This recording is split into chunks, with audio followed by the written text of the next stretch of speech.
வாக்காளர் பட்டியல் சிறப்பு தீவிர திருத்தம் தொடர்பான அனைத்துக் கட்சி கூட்டத்தில் முதலமைச்சர் மு.க.ஸ்டாலின் தற்போது பேசி வருகிறார். இது பற்றி மேலும் விவரங்களை வழங்குவதற்காக செய்தியாளர் அன்புச்செல்வன் இணைகிறார். அன்புச்செல்வன், இந்த அனைத்துக் கட்சி கூட்டத்தில் முதல்வர் என்னவெல்லாம் பேசியிருக்கிறார், விவரங்கள்?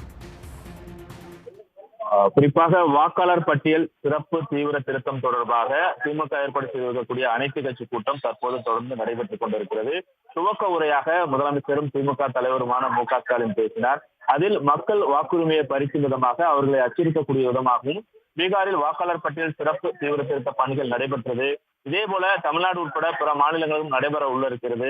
இதற்கு எதிராக தமிழகம் எதிர்ப்பை தெரிவிக்க வேண்டிய மிக முக்கியமான தேவை இருப்பதாக முதலமைச்சர் சுட்டிக்காட்டியிருக்கிறார். நேர்மையான தேர்தல் நடத்த உண்மையான வாக்காளர் பட்டியல் அவசியம் என்பதை யாரும் மறுக்க முடியாது.